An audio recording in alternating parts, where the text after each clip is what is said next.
नमस्ते नमस्ते नमस्ते नमो नमः। जय माता दी। आप सभी को नवरात्रि के चौथे दिन की हार्दिक शुभकामनाएं। उम्मीद है आज आपने हमारे चैनल पर हर रोज के पाठ जरूर सुने होंगे। आज जानिए माँ कुष्मांडा की पूजा विधि, प्रिय रंग, प्रिय भोग, मंत्र और क्षमा याचना के साथ आज के शुभ और अशुभ मुहूर्त के बारे में।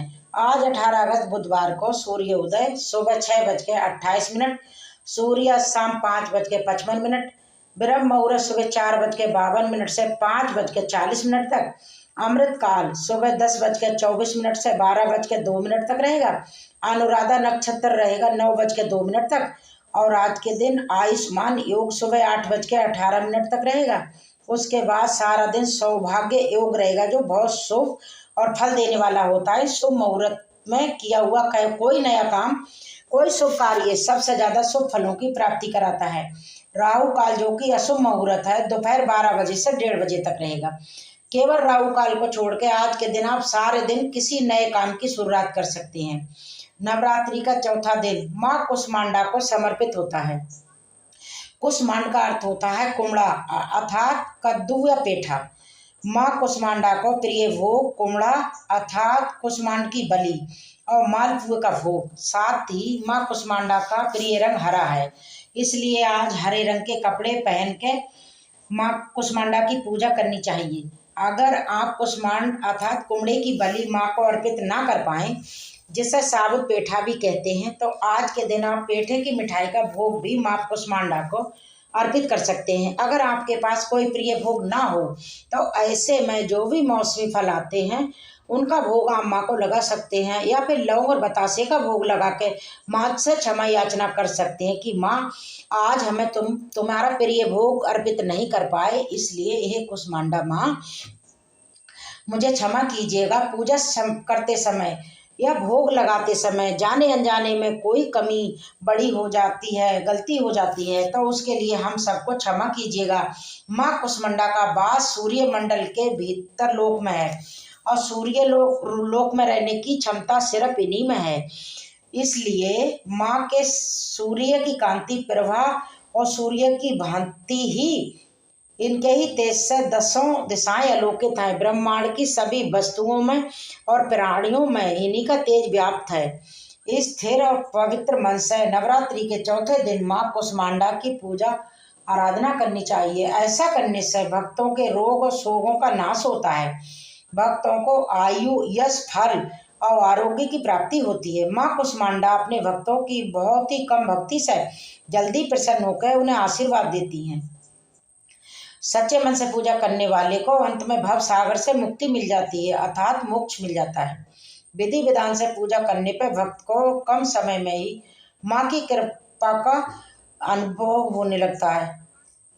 माँ कुष्मांडा आदि व्याधियों से अपने भक्तों की रक्षा करती हैं और अपने भक्तों को सदा सुख समृद्धि और उन्नति प्रदान करती हैं। इसलिए नवरात्रि के दिनों में चौथे दिन माँ कुष्मांडा की पूजा सच्चे मन से भक्तों को करनी चाहिए। माँ कुष्मांडा सूर्य से संबंधित दोषों को दूर करती हैं। जिन जातकों की कुंडली में सूर्य नीच भाव में और उन्हें किसी प्रकार की पीड़ा उनकी कुंडली में हो रही हो, तो कुष्मांडा माँ की पूजा करने से इस दोष का भी निवारण हो जाता है। माँ कुष्मांडा की कथा विस्तार पूर्वक समझने के लिए आज के दिन श्री दुर्गा सरस्वती का 5वां, 6वां, 7वां और 8वां अध्याय पढ़ना या सुनना चाहिए। नवरात्रि के चौथे दिन भक्तों को सुबह जल्दी उठकर स्नान आदि से निवृत्त होकर साफ स्वच्छ वस्त्र धारण करके, हो सके तो हरे रंग के वस्त्र धारण करके, आपको हाथ में जल पुष्प लेकर व्रत रखने का या पूजा करने का संकल्प लेना चाहिए।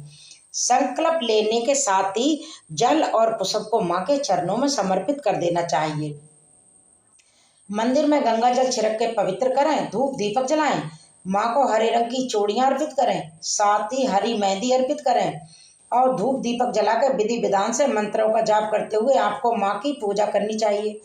पूजा करने के बाद सबसे अंत में कपूर जला के आरती करनी चाहिए और आरती करने के साथ ही आपको छोटी सी अग्यारी, जिसको हवन कहते हैं, वो जरूर करनी चाहिए। अग्यारी करते समय मिट्टी के एक दीपक में गाय के गोबर का एक उपला आप सुलगा लीजिए और उसका धुआं शांत हो जाए उसमें लौंग और कपूर रख के जला के, लौंग का जोड़ा और घी में डुबो के और उसके ऊपर बतासा रख के जलाना चाहिए। ऐसा कहा जाता है कि जब हम इस प्रकार अग्यारी करते हैं, नवरात्रि के 9 दिन इस तरह छोटा सा हवन करते हैं, तो हमारे द्वारा की गई पूजा पाठ, हमारे द्वारा लगाए हुए भोग माँ दुर्गा सहित सभी आराध्य देवी देवताओं को और हमारी कुल देवी देवताओं को पहुंच जाता है। अग्नि के माध्यम से सभी देवता अपना अपना भाग प्राप्त करते हैं। इसीलिए कहा जाता है कि आप अपने घर में नवरात्रि के दिन में हो सके तो हवन नहीं तो अग्यारी जरूर करें। पूजा करने के बाद सबसे अंत में क्षमा याचना जरूर करनी चाहिए कि पूजा पाठ करते पे कोई कमी हो गई हो तो उसका दोष हमें ना लगे। करने के बाद सबसे अंत में क्षमा याचना जरूर करनी चाहिए, ताकि पूजा पाठ में या रखे गए उपास में कोई कमी अधिक हो गई हो, कोई गलती हो गई हो तो उसका दोष ना लग सके। क्षमा याचना आपको सुबह शाम दोनों टाइम करनी चाहिए। क्षमा याचना, हे परमेश्वरी, मेरे द्वारा रात दिन सहस्त्रों अपराध होते रहते हैं, अपनी भक्त समझकर मेरे उन अपराधों को आप कृपा पूर्वक क्षमा करो। हे परमेश्वरी, मैं आह्वान करना नहीं जानती, विसर्जन करना नहीं जानती तथा पूजा करने का ढंग भी नहीं जानती, क्षमा करो। हे देवी, हे सुरेश्वरी, मैंने जो मंत्रहीन, क्रियाहीन और भक्तिहीन पूजन किया है वो सब आपकी कृपा से पूर्ण हो। सैकड़ों अपराध करके भी जो आपकी शरण में जगदम्बे कहकर पुकारता है उसे वो गति प्राप्त होती है जो ब्रह्मादि देवताओं को भी सुलभ नहीं है। हे जगदम्बे, मैं अपराधी हूँ किंतु आपकी शरण में आई हूँ, इस समय दया की पात्र हूँ, आप जैसा चाहें वैसा करो। देवी परमेश्वरी, अज्ञान से, भूल से अथवा बुद्धि भ्रम होने के कारण मैंने जो कुछ भी कमियां आदि कर दी हूँ बेशक क्षमा करो और प्रसन्न हो। हे सच्चिदानंद स्वरूपी परमेश्वरी, हे जगत माता कामेश्वरी, आप प्रेम पूर्वक मेरी पूजा स्वीकार करो और मुझ पर प्रसन्न रहो। देवी सुरेश्वरी, आप गोपनीय से भी गोपनीय वस्तुओं की रक्षा करने वाली हो, मेरी पूजा को ग्रहण करो और आपकी कृपा से मुझे सिद्धि की प्राप्ति हो। उम्मीद है आज की वीडियो आपको